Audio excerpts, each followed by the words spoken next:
धक्कादायक. भूतानच्या तरुणीवर राष्ट्रवादीच्या माजी पदाधिकाऱ्यांसह 7 नराधमांकडून अनेक वेळा बलात्कार. विद्येचं माहेरघर, महाराष्ट्राची सांस्कृतिक राजधानी अशी ओळख असलेल्या पुण्यातून एक धक्कादायक घटना समोर आली आहे.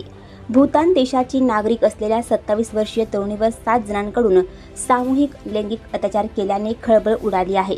या प्रकरणी पीडित तरुणीनं पुण्यातील समर्थ पोलीस स्टेशनमध्ये तक्रार दिली आहे. त्यानुसार पोलिसांनी 7 नराधमांच्या मुसक्या आवळल्या आहेत. धक्कादायक म्हणजे आरोपींमध्ये राष्ट्रवादी काँग्रेसच्या माजी पदाधिकाऱ्यांचा समावेश आहे.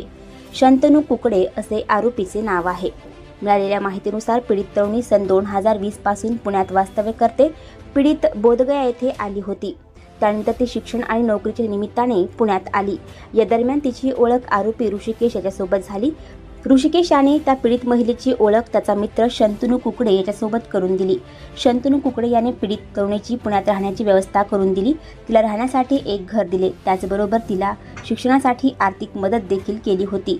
याच ओळखीचा गैरफायदा घेत शंतनू कुकडे याने तरुणीवर लैंगिक अत्याचार केले. इतकंच नाही तर शंतनूसह त्याच्या 7 मित्रांनी आळीपाळीने तरुणीवर लैंगिक अत्याचार केला.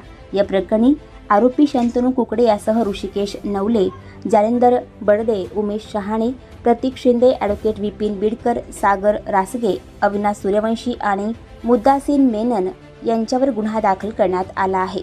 पोलिसांनी 7 जणांना अटक केली आहे. या प्रकरणात शंतनू कुकडे हा मुख्य आरोपी आहे. तो पुण्यात एक संस्था चालवतो. या संस्थेच्या माध्यमातून आरोपीने पीडित तरुणीला पुण्यात राहण्यासाठी घर दिले होते. या दरम्यान दोघांमध्ये शारीरिक संबंध निर्माण झाले. धक्कादायक म्हणजे 1-2 वर्षांनी शंतनूचे मित्रही फ्लॅटवर येऊ लागले. सगळे मिळून अनेकदा आउटिंगलाही जात होते. या मित्रांनी वेगवेगळ्या ठिकाणी पीडितेवर लैंगिक अत्याचार केल्याचे पोलीस तक्रारीमध्ये म्हटले आहे. आणखी नवनवीन व्हिडिओ पाहण्यासाठी आताच आमच्या स्टार TV 9 चॅनलला सबस्क्राईब करा, लाईक करा, शेअर करा. Bureau report, star TV 9 Pune.